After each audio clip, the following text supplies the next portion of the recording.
Stock మార్కెట్లో invest చేసి మీ డబ్బులు డబుల్ చేసుకోవాలనుకుంటున్నారా? సుందరరామిరెడ్డి గారి లైవ్ సెమినార్ కి అటెండ్ అవ్వండి. నమస్తే రమ్మగారు. నమస్తే జయ. రమ్మగారు, పెళ్ళిలో ఉన్నటువంటి ఆ నాజుకుతనం పెళ్ళైనాక కొన్ని సంవత్సరాల తర్వాత కనిపించదు. ఆడవాళ్ళలో అయితే అసలు చాలా తక్కువగా ఉంటుంది. మగవారు కొంత మెయింటైన్ చేస్తే ఓకే. పెళ్ళయి పిల్లలు పుట్టాక పెళ్ళిలో ఉన్నంత సౌందర్యం కనిపించకపోతుంది. దాన్ని ఎలా అంటే ఒకరినొకరు దెప్పిపొడుచుకోవటం, పెద్ద పెద్ద ఇష్యూలు చేసుకోవటం, సూటిపోటి మాటలు అనటం, కొన్ని ఫ్యామిలీస్లో అయితే ఇవి ఇష్యూలకి దారితీసి ఒకరినొకరు వదిలేసే స్థాయికి కూడా వెళ్ళిపోతూ ఉంటారు కొంతమంది. కానీ అది ఎలా కంటిన్యూ చేయలేకపోతాం కదా రమ్మగారు. ఈ ఆలోచనతోటి పనిచేయాలి జయ. నువ్వు ఇలా మంచి టాపిక్ తీసావు. దీని మీద నాకు ఒక భలే సరదా కథ గుర్తొస్తుంది. బాగుంటుంది కథ. ఒక ఊళ్ళోనట ఒక నిత్యానందం, ఓ చిదంబరం అని ఇద్దరున్నారు. నిత్యానందానికి కళ్ళు లేవు, చిదంబరానికి చెవులు లేవు. అతను చెమిటివాడు. వీళ్ళిద్దరూ ఏదో భిక్షాటం చేసి సంసారాలు పోషించుకునేవాళ్ళు. వీడికి పుట్టు చెముడు ఏం వినపడదు. అతను గుడ్డి. పెళ్ళిళ్ళు అయినా, భార్యలు ఉన్నారు. ఇళ్ళే విధంగా భిక్షాటం చేసే వాళ్ళ ఇళ్ళు ఎలా నడుస్తాయో అలాగే వాళ్ళ ఇళ్ళు నడిచిపోతున్నాయి. వీళ్ళిద్దరూ కలిసి తిరిగేవాళ్ళు. కలిసి దేవాలయాల దగ్గర అక్కడ ఇక్కడ చోట ఒక దుప్పటి పరుచుకొని కూర్చొని ఒక 10 రూపాయల అవలాలు వస్తే కొబ్బరి చిప్పలు, అరటిపళ్ళు దొరికితే వాటితోటి జీవితం ముందుకు తీసుకుపోయేవాళ్ళు. అయితే ఒకనాడు ఏమైంది, వీళ్ళు ఏమనుకున్నారు, మన ఊళ్ళో దేవాలయం దగ్గర డబ్బులు పడట్లేదు, పక్క ఊళ్ళో దేవాలయానికి వెళ్దాం అనుకున్నారు. వీళ్ళిద్దరూ నడుచుకుంటూ వెళ్తారు. ఈ గుడ్డెతను, ఇతనికి సాయం కావాలి. ఈ చెమిటిపాడైనా అప్పుడు ఈ వెహికల్స్ పాడు ఏమున్నాయి, ఏవో ఎడ్ల పళ్ళు అవి కంటికి కనపడతాయి కదా.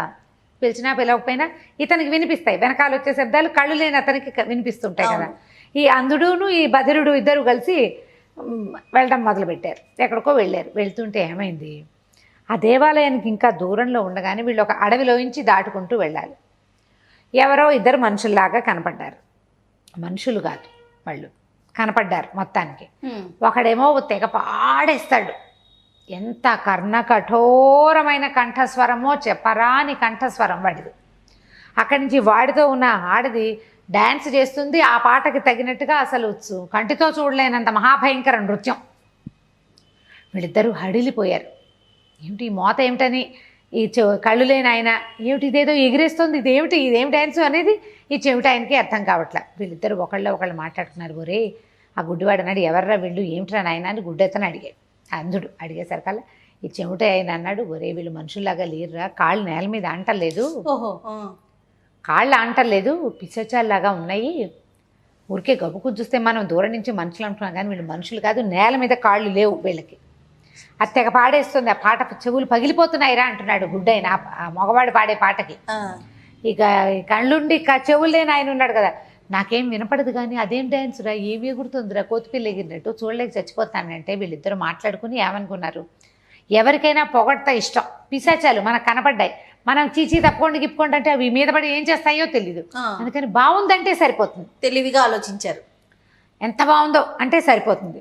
ఏదన్నా తృణవ పణమో ఇస్తే కనీసం ముందు వదిలిపెడతాయి. తృణం ఇవ్వకపోతే పీడా పోయేది, ముందు వదలాలి కదా. అందుకని ఈ గుడ్డ ఆయన ఏం చేశారు, చక్కగా చప్పట్లు కొట్టారు. బాబా ఏం పాట, ఎంత చక్కటి పాట, ఎంత పరమాద్భుతమైన పాట, ఇలాంటి పాట నా జీవితంలో వినలేదన్నాడు. ఆ భయాన్ని పెద్ద గొంతేసుకుని పాడుతున్న పిశాచం టక్కిన పాట ఆపేసింది.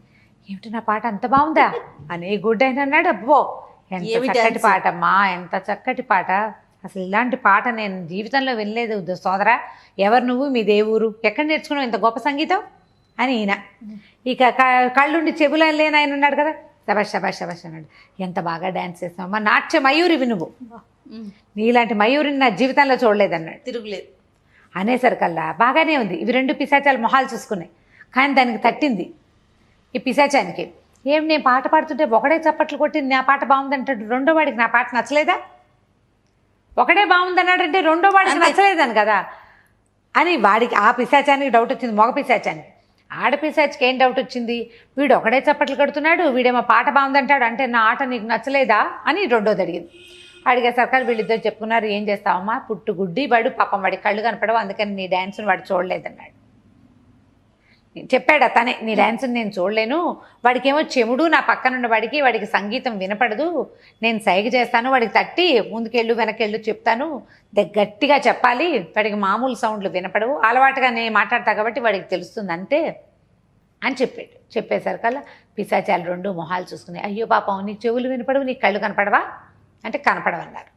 అనేసరికి ఇలా రా నా దగ్గరికి రాని ఏం చేసింది, ఆ డ్యాన్స్ పిశాచం ఉఫ్ అని గాలి, ఒక చల్లటి మంచు లాంటి గాలిని వీడి కళ్ళ మీదకి వాడి చెవుల్లోకి ఊదింది. చిత్రంగా వీడికి కళ్ళు వచ్చేసి, వాడికి చెవులు వచ్చేసి,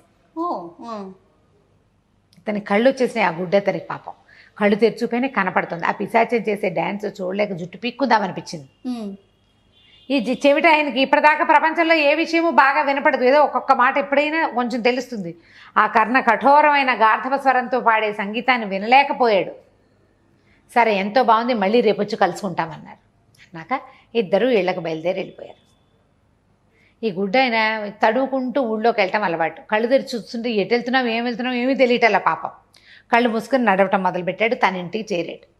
తలుపు కొట్టాడు. తన తలుపు తెలిసింది. తలుపు తీయంగానే ఒక ఆవిడ ఎదురొచ్చింది. పరమ కురూపి ఆవిడ. ఈయన నిర్ఘాంతపోయాడు. ఈ గుడ్డ అయినా ఇప్పుడు కళ్ళు వచ్చేసినాయి కదా, అమ్మ ఇక్కడ ఒక చింతామణి ఒక ఆవిడ ఉండాలి కదా, ఆవిడ ఏది అని అడిగాడు. నేనేనయ్యా చింతామణిని, మీ ఆవిడ్ని అన్నది. దాన్ని నీకేమిటి కనపడుతున్నానా, నేను నీ కళ్ళు ఎట్లా కనిపిస్తున్నాయి అని అడిగింది. ఈయనకి ఎంత బాధ వచ్చేసిందో, ఇదేమిటి ఈ కురూపుతోట నేను ఇన్నాళ్ళ నుంచి కాపురం చేస్తున్నాను, అబ్బో దీని మొహం పగలు చూస్తే రాత్రి కళ్ళకి వచ్చేలాగా ఉందిగా, అబ్బో ఈ కురూపితో ఎలా బతకాలరా దేవుడు అనిపించింది. కళ్ళు మూసుకుంటే బాగానే ఉంది, తెరిస్తే చచ్చిపోతున్నాడు. కళ్ళు తెరిస్తే భార్య కనపడుతోంది.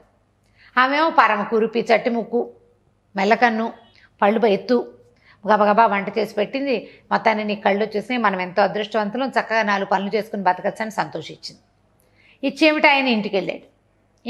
తలుపు కొట్టాడు. ఎవరితో వస్తున్నా అని మొగస్వరం వినపడింది. ఈయనేమనుకున్నాడు, ఎవరన్నా చుట్టాలు వచ్చారా మన ఇంటికి అని అనుకున్నాడు. మగవాడి గొంతు తెలుస్తోంది. తలుపు తీస్తే వాళ్ళ ఆవిడ నుంచుంది. ఎవరే వచ్చారు మన ఇంటికి అని అడిగాడు. ఎవరు రావటం ఏమిటి, నేనే అని. ఆనంగానే ఈయనకు తెలిసింది, పెళ్ళా మాట్లాడితేనే మగవాడు మాట్లాడినట్టు ఉంటుంది, ఇదేమిటి నీ గొంతు ఇలా ఉంటుందా అన్నాడు. ఆనంగానే ఆవిడ ఆశ్చర్యపోయింది. ఏమిటి నీకు వినపడుతోందా, ఎలా వినిపిస్తోంది నీకు అంటే, ఓ పిశాచం వరం ఇచ్చింది. ఇక ఆ వెళ్ళాం ఎన్ని కబుర్లు చెప్పిందో మొగుడికి. పెళ్ళైనప్పటి నుంచి మాట్లాడేదామనుకున్న ప్రతి మాట ఇవాళ మాట్లాడేసింది. ఈయనకి చెవులు పీక్కుందామనిపించింది ఆ గొంతు వినలేక. మరి వినలేడు. ఇన్నాళ్ళు తెలియదు అసలు అమ్మాయి కంఠస్వరం అలా ఉంటుందని తెలియదు ఆయనకి. ఇక బిక్కమొహం వేసుకుని ఉన్నాడు. సాయంకాలం అయ్యేసరికల్లా మెల్లిగా లేచి ఆ చిదానందం ఇంటికి వెళ్ళాడు. నిత్యానందం చిదానందం ఇద్దరు ఒకళ్ళ మొహాలు ఒకళ్ళు చూసుకున్నారు. చెప్పుకున్నారు, పోరి నాయన మా ఆవిడ గొంతేం గొంతురా, కర్ణ కఠోరంగా ఉంది, మొగ గొంతురా, అది మాట్లాడుతుంటే మొగాడే దాని నోట్లో దూరి మాట్లాడుతున్నట్టుగా ఉంది, నేను వినలేకపోతున్నాను రా అని వీడు. అయ్యో మా ఆవిడ ఎంత కురుపోరా, చూడలేక చచ్చాను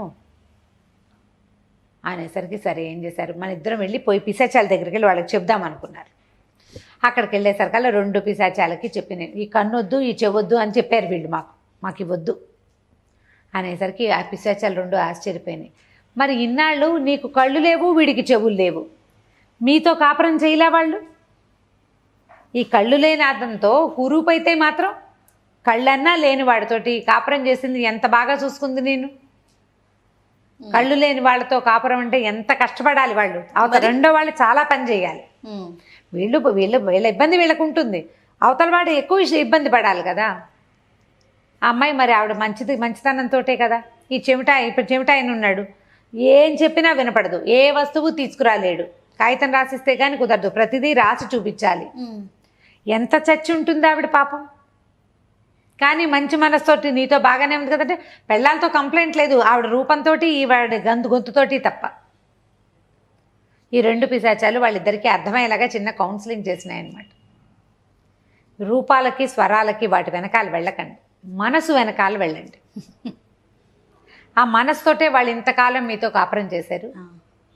మీకు భగవంతుడి లాంటి అవకాశం వచ్చింది, అవకాశం పిశాచాల వల్ల. వీళ్ళల్లో అవయవ లోపం ఉంది, అది సరి అయ్యేసరికి ఎదుటి వారిలో నుంచి లోపాలు వెతుకుతారు. ఎవరైనా అంతే కదా. ఇద్దరు మళ్ళీ బుద్ధి తెచ్చుకుని ఇంటికి వెళ్ళిపోయారు. కాస్త కాళ్ళు చెవి వినపడ్డము, కన్ను కనపడ్డం వచ్చింది కాబట్టి ఏదో కష్టపడి పని చేసుకుని భార్యలతోటి సుఖంగా ఉన్నారు. పిశాచాలు చేసాయి, ఆడే పిశాచం పాడే పిశాచం 2 కలిసి వీళ్ళిద్దరిని సరిచేసినాయి. ప్రతిసారి మన జీవితంలో ఎవరొచ్చి మనని సరిచేస్తారు? పిశాచాల కాలం కాదు కదా. దేవుడు రాడు, దయ్యము రాదు. ఖచ్చితంగా మనని మనం సరి చేసుకోవాలి కదా. మనతో పాటు ఉన్న మన కంపానియన్ని చిన్న బుచ్చితే మన జీవితం ఎలా వెళ్తుంది? ఒక చక్రంతో బండి నడుస్తుందా? ఎక్కడైనా నడవదు కదా. చాణక్యుడు అంత వాడు చెప్పాడు, ఒక చక్రంతో బండి నడవదు. బండి నడవాలంటే 2 చక్రాలు ఉండాలి, కావాల్సింది. కావాలి కదా. ఈ 2వ చక్రానికి దానికి ఆ ఇరుసు మధ్యలో పుల్లలు ఉంటాయి, పుల్లలన్నీ నువ్వు విరగొట్టేస్తే అది ఎట్లా నడుస్తుంది నీతో పాటు? చక్రమే ఉంటుంది. అంతే అంతే. యాంత్రికంగా వాళ్ళు మీతోటి ఉంటారు. వాళ్ళని సంతోషంగా ఉంచుకోవాలంటే, వాళ్ళు మనము సమానమైన నడక నడవాలంటే వాళ్ళని చిన్నబుచ్చకూడదు. ఇప్పుడు ఏదైనా వంట రాదు, నేర్చుకోగలరు.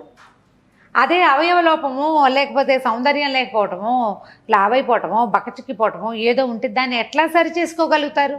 ఏదో కష్టపడతారు, కానీ ఎంత మటుకు మార్చుకోగలరు జయ? అసలు లావుగా ఉంటే సన్నబడగలుగుతారు, కొంత ట్రై చేస్తారు. మళ్ళీ బక్కటి వాళ్ళు ఏవో అవి ఇవి తిని ఒక్క రవ నున్నగా అవ్వగలుగుతారు. అంతేగాని ముక్కు, మూతి, కన్ను, చెవి వాటిని మార్చుకోగలమా? మన వల్ల అవుతుందా? మరి ఒకవేళ మార్చినా మనం అనుకున్నట్టుగా మారుతుందా? అది పుట్టుకరీత్యా వచ్చిన ఎలా మార్చుకోగలుగుతాం? ఎలా మారుతాయి? జుట్టు లేదు, పలసగా ఉంది, లేకపోతే జడ పొడుగ్గా లేదని సరే మార్చుకుంటాం, ఏదో చేసుకొని మార్చుకోగలుగుతాం. ఎన్ని రోజులు ఉంటుంది అది? ఎన్నాళ్ళు ఉంటుంది? వయసు పెరిగే కొద్ది మార్పు రాదు, మార్పు వస్తుంది కదా. కాబట్టి వ్యక్తులని చూడాలి, చర్మంపై రంగు కాదు, తోలు కింద ఉన్న మనసును చూడాలి. అది సరిగా లేకపోతే అది వేరే కథ, కానీ బాడీ షేమింగ్కి మాత్రం పాల్పడకూడదు. అమ్మాయిలైనా అబ్బాయిలైనా కూడా. మీరు వివాహం చేసుకుని కొంతకాలం కలిసి ఉన్న తర్వాత జీవిత రథాన్ని అదే విధంగా ముందుకు తీసుకెళ్లే ప్రయత్నం చేయాలి. కానీ ఈ ఒకళ్ళనొకళ్ళు అనుకుని ఎవరి ముందైనా చిన్నబుచ్చుకుని ఆ లోపల గాసిగా నొప్పి కలిగించేలాంటి మాటలు మానేస్తే జీవితం బాగుంటుంది. ప్రయత్నం చేసి చూడండి, తప్పకుండా. నమస్తే రమ్మగారు. నమస్తే చేయ. సుమన్ టీవీలో మీ పర్సనల్ అండ్ బిజినెస్ ప్రమోషన్స్ కోసం కింది నెంబర్కి కాంటాక్ట్ చేయండి.